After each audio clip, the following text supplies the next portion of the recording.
Good morning, good afternoon, good evening, whenever you are watching this. Know that I appreciate you. It is I, Coach J, also known as Juaitan Robinson, and I am a spiritual life purpose and women's empowerment partner, which in simple terms means that I am a life coach with a focus on women, their pain, their purpose, and their power. And what I do is help them reveal their pain, deal with it, and then heal from it, find their purpose, and help them gain the courage or power within empowerment to walk in that purpose. So I'm coming to you today with a quick video about the comparison complex. But before I do, I have a quick video, or I'm sorry, a quick commercial about something that I've talked about several times, but I want to talk about it again because I really want this to get out there in front of the people. This book here, Life Took a Turn. It is a collection of poetry and short stories published by the Pop Writers Guild. We're talking almost 300 pages of poetry, short stories, and an art gallery in the back. Excuse the little tabs. Those are some of the stories that I read or have read a few times and pulled things out that really stick with me. But this book is available. Life Took a Turn. It is available right now on my website, JuaitanRobinson.com. If you go to the books tab and then click on the image for Life Took a Turn, you can purchase that book right now for $25. It is what I would call a coffee table book because, again, it is almost 300 pages of poetry, short stories, and an art gallery in the back. It's something that stands out. I mean, even if you just look at the color of it, the color and the artwork on the front, the color and the image on the front, it stands out. So it would be a great conversation piece to have on your desk, on your table, in your office, sitting in your bookcase, a minimalized bookcase such as this one. It's a great conversation piece. Do all of that stuff, sitting it out after you read it though. Great stories of love and inspiration, empowerment, security, insecurity, faith, dreams accomplished, things that they really wanted to do and actually got that thing done. And then there's still dreams yet to come, dreams unfulfilled, things that they want to do, but they have not yet done them. 97% of this book is true to life. There is one chapter in here devoted to fiction. There's one chapter devoted to fiction. It's entitled The Chair.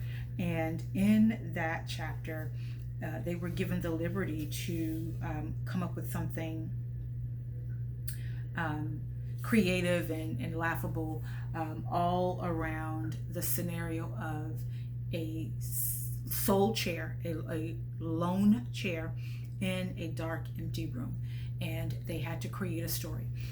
And what they came up with was amazing. But I say 97% true to life because there is at least one story within that chapter, The Chair, where I believe that what this author wrote, composed, put together is something that he actually goes through from time to time. So again, Life Took a Turn. Life Took a Turn. Right now, available on my website, JuaitanRobinson.com. Click on the books tab, go to this image, Life Took a Turn, and you will find it there for $25. You'll find my other books there as well as my journal. You've got these two books here, my journal. This book is sold out. It's no longer available.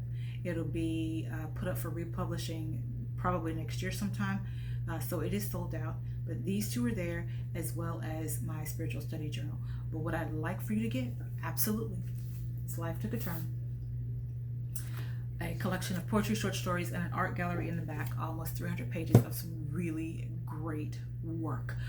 So thank you for allowing me to do that. Now, like I said, what I want to talk about today is the comparison complex.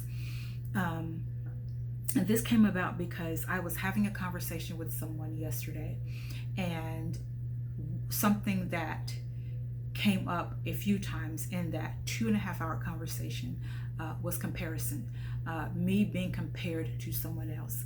And the fact that there were some people that did not necessarily care for my approach to things, my thought process on things, because they're so used to another person doing it differently.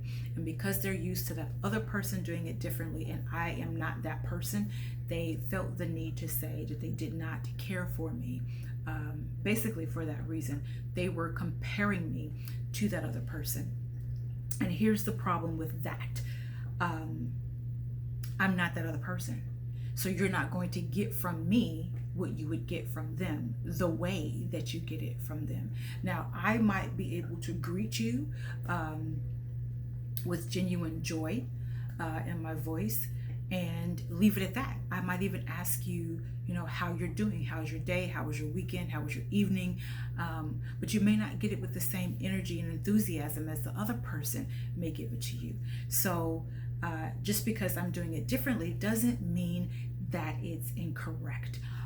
So that came up, and I was like, wow, I cannot believe that this is a topic of conversation, that this is one of the topics in this conversation that we're having, and that the person that's bringing it to me is really holding it as a valid point of contention, or a valid issue, or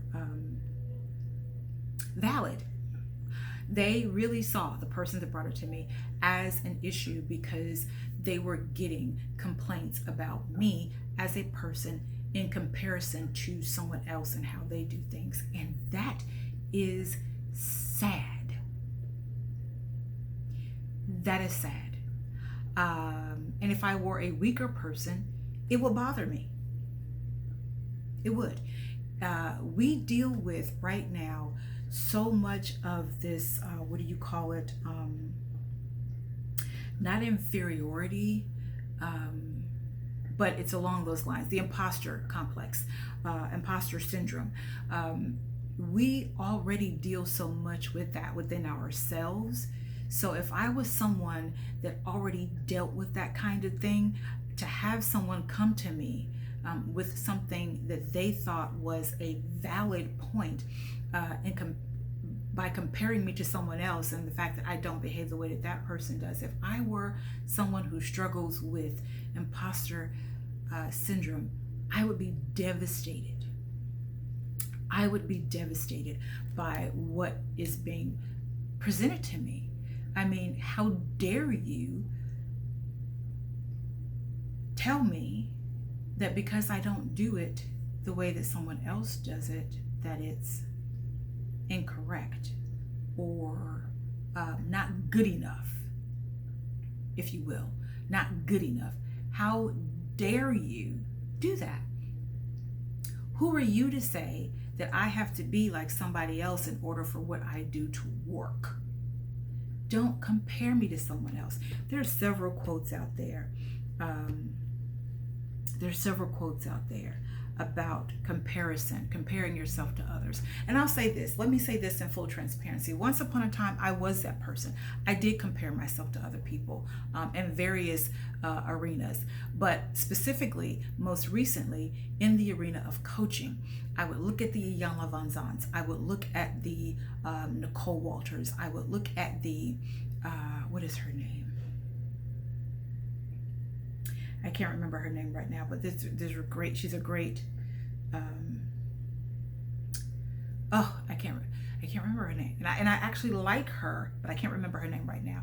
But she's also a life coach and inspirational, and very, very smart about what it is that she's doing and how it is that she's doing it. But I would look at her, look at Nicole, look at Iyanla, and anyone else that's in this arena that has a higher platform, or a more visible platform, I'll say, a more visible platform. And I would look at them and say, well, why can't I do it the way that they do it? I want to do it the way that they do it because I want what they have. Or I will look at them and say, they do it so well, there's no room for me. Who's going to come to me when they've got the Iyanlas, and they've got the Nicole Walters, and they've got the, I'm going to find this other person's name. I know her name because I actually am on her email list, so I can't believe I can't remember her name right now. But it's the young lady that created the Speak and Write platform. But anyway, I would look at them or look at, yeah, those women and say, who is going to pay attention to me when they are there, when they are on the forefront, when everyone is paying attention to them. Who's going to look at me? Why would they come to me? Why would they pay attention to what I have to say? Lisa Nichols, that's her name. Great powerhouse speaker, wonderful, quite inspirational, massive platform, worldwide, massive platform.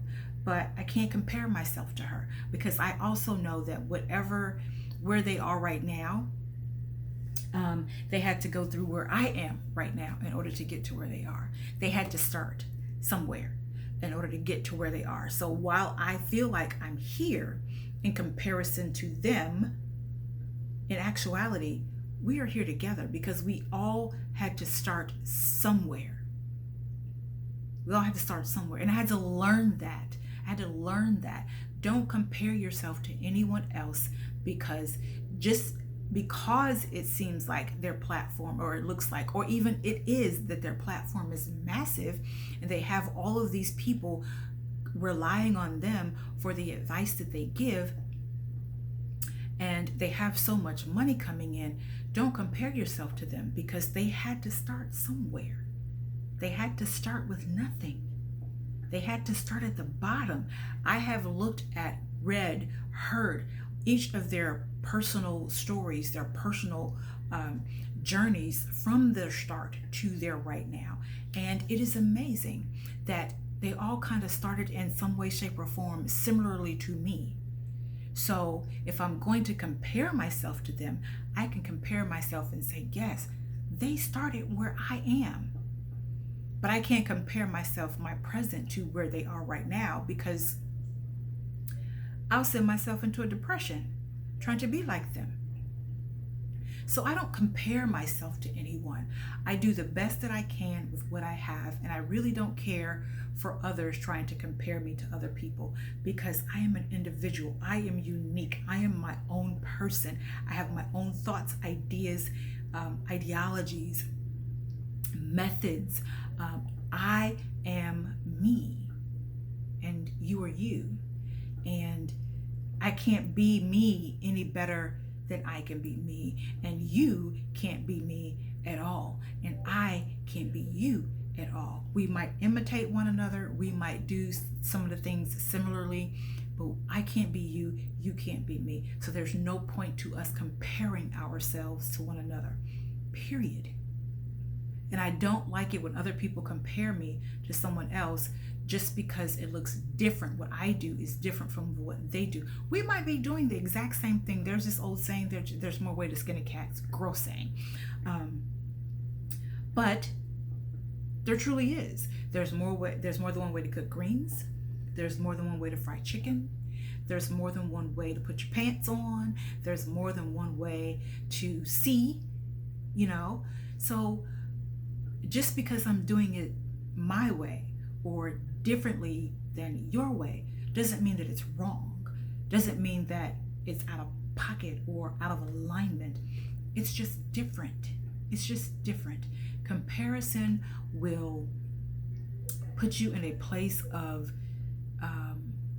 depression, anxiety, low self-esteem, low esteem, because you are being compared to someone else unfairly so. So, be you, be unique. Go through the process of discovering who you truly are, and don't compare yourself to others. Now, back to those quotes that I was talking about. There are several quotes on comparison. There's the one that we all know, we've all heard, I think, by Teddy Roosevelt. Where is it? It is, comparison is the thief of joy. Teddy Roosevelt said that. Comparison is the thief of joy. You could be an extremely excitable, happy person, but then you're so gung-ho about what it is that you're trying to do, but then you compare yourself to what someone else is doing that's similar to what you're doing, and you see where they are, or how fast they're getting to the top, or whatever the case may be, and it sits you back. It steals your joy because you're looking at them and saying, wow, they're doing this too, and they're doing great at it. What about me? What about me? I have been in situations where someone has started doing what I do professionally, and it looks like they started doing it just recently, and they're moving, they're shaking, they're making 5, 6, 7 figures, and I'm sitting back here like, wow, what about me? Why can't I make that kind of money? But here's the thing about that. They can't do it the way that I do it, and I can't do it the way that they do it. I was made uniquely me, and there's an audience for me. There are people that need it the way that I give it. So I can't compare myself and their progress or their success to mine. A lot of the work that I've done has been free work, has been volunteer work, has been pro bono work. Whereas that other person that I might be comparing myself to won't do it for free. So yeah, they're making 5, 6, close to 7 figures in a year's time, because, or even on a monthly basis, the 5, the 4, the 5, even on a monthly basis, depending on the audience that they have, the clientele that they have, they could be making that kind of money because they're doing it the way that they're doing it, and they may not have been given the assignment or trusted with the assignment of working with other people for free. God entrusted me with the assignment of doing it for free, and this year he said, no, you got to start charging. So that period of me doing it for free is over, and now I have to start charging for what I do, and I'm okay with that. But only I could do it the way that I do it because he entrusted it to me, and you do it the way that you do it because he entrusted that way to you. Don't compare yourself to other people. You'll hurt yourself in the end.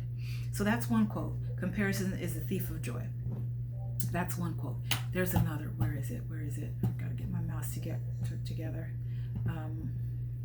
I've got these multiple screens going, so my apologies.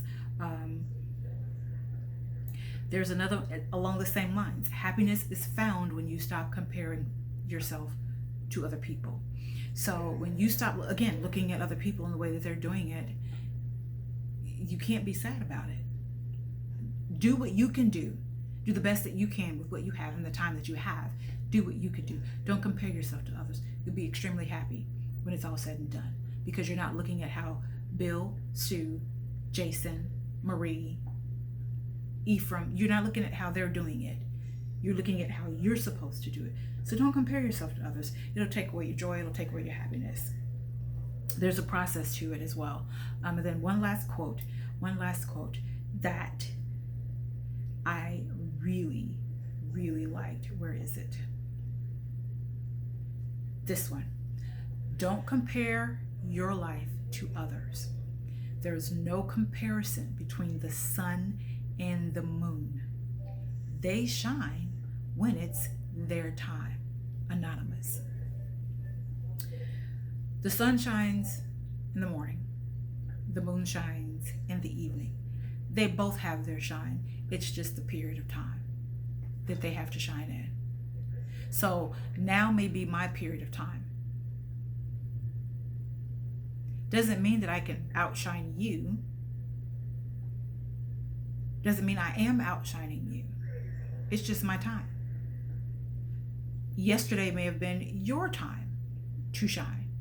Doesn't mean that you were going to outshine me. It's just your time. And every once in a while, the two eclipse and we're shining together. It's just our time. That's it. You have a set period in time ordained by God to be who you are. Move forward. Hit your high point. You have that. So don't compare yourself to others, and don't allow others to compare you either. Like I said, 2.5 conversation, but on 3 different occasions, comparison between myself and another person came up. Another point when it came up, another time when it came up was the person that I'm talking to basically wanted to compare myself to her because she did things a certain way. And I had to say to her, but I'm not you. So you don't see it the way that I see it. I don't see it the way that you see it. We're not the same person. We're not one. This is how I see this. That's how, the same line, same sentence. I see it differently. You see it differently. Don't compare me to you. You can't do that. It's unfair to me. And quite honestly, unfair to you. Don't do that. So, don't compare yourself to others. Don't allow people to compare you to anyone else. The imposter syndrome, we already deal with that. So the best thing that I could suggest for you to do to deal with the imposter syndrome is to, like I have an I am board. It's back there. You can see it. I am. It is my affirm and meditate board. And I go to this board every morning and I say everything on that board. I am blessed. I am creative. I am joyful. I am strong. That thing helps me deal with the imposter syndrome. And then also knowing that the gifts that God gave me were specifically for me and for the people that He wants me to touch with those gifts. That's how I deal with the imposter syndrome. So I'm just as good as the next person. I'm just as good as the Iyanlas. I'm just as good as the Lisa Nichols. I'm just as good as the Nicole Walters. I'm just as good as them. It's just now they're at their high point and I'm working my way there. And it's okay. We all have our time. It's a process.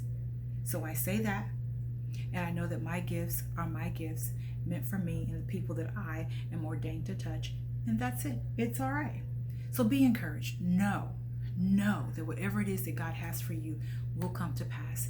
He placed something inside of you when He created you.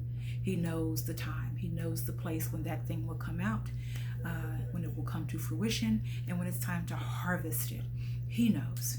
For He knows the plans that He has for you. Plans to prosper you. Plans to keep you. Not plans to harm you. He knows. So it's okay. Don't compare yourself to others. Don't allow yourself to be compared to others. Be encouraged. Go through the process. And if you're interested in this I am statement, I affirm and meditate, let me know. I've got it in a printable. Let me know that you're interested. You can reach out to me at mydaughtersmentor@gmail.com. mydaughtersmentor@gmail.com. Or even on the website. If you go to the website, you should be able to email me from there. JuaitanRobinson.com. You should be able to email me from there. I'll double check that. But in the meantime, if you can't, if it doesn't go through, you can always, again, reach me at mydaughtersmentor.com. mydaughtersmentor@gmail.com. All right, again, go to my website, JuaitanRobinson.com. Life took a turn. $25. Go get it. You'll enjoy it. I promise you you will enjoy this book. All right, so with that, peace and blessings. Remember to walk in your purpose and know that I appreciate you.